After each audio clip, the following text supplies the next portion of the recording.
Hello everybody, this is ELIZ-SHA Keating from WisdomSeekers.net, and the .net is up.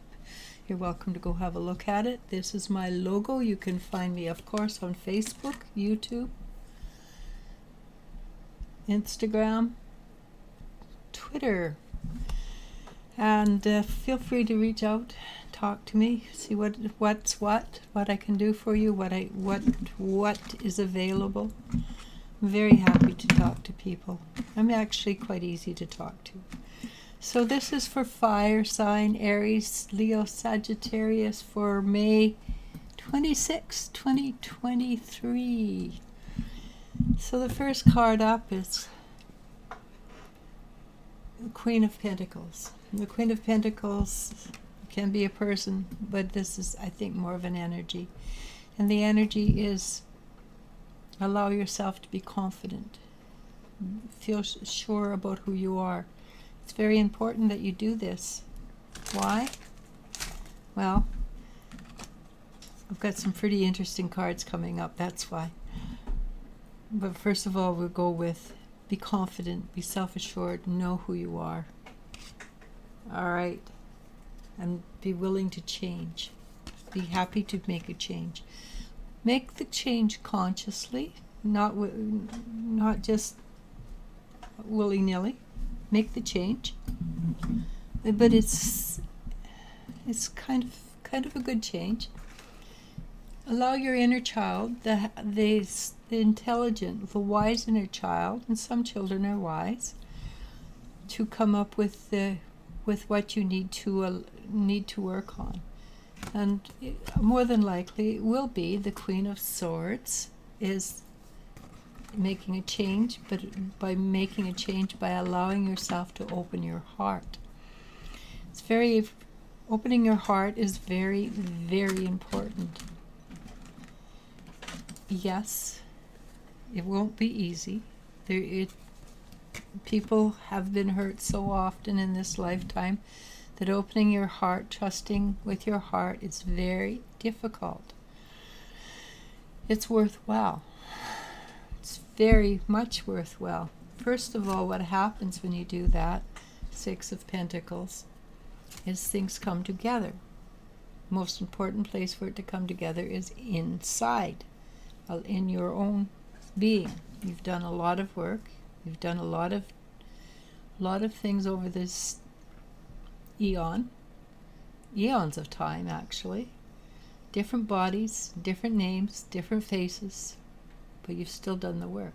You're still connected, and the energy is you've done the work. You've also brought negative things forward with you, like fear of being in love. Trusting that when you're in love, it's true. All right? So this is what this is all about, and this has never ever happened. I got the King and Queen of Swords, the King and Queen of Cups, the King and Queen of Wands. We're just missing one set, and that obviously is not the Pentacles. So we can live without the Pentacles. The fact that there is 3 sets of kings and queens in one draw is amazing. And what does it foretell? Of course, it foretells, and I will flash this card, the Lovers. And what I've been saying for quite a while now, maybe a good 6 months, not here obviously, but I've been saying it, that it's time for people to come together in relationships. If you've cleared up enough, if you've done enough clearing from the inner child on up, if you're confident enough in who you are, if you've allowed your heart to open up, and don't bother doing anything unless you open your heart, and it is a decision. You choose it. But the fact that there's 3 sets of king and queens indicates it is now time for us to open up to being loved, and it can be a working relationship. Very often it is a working relationship. It doesn't matter if it's a working relationship. If there's love, it's wonderful. And you know the first stages of love. The first 3 months, the honeymoon stage. Maybe you can keep it going for the rest of your life.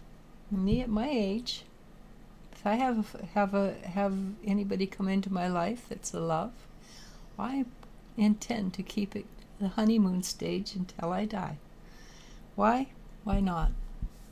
I think after X amount of years, I deserve the honeymoon stage for the rest of it. I've done the rest. But it's important that you allow yourself to be open to love.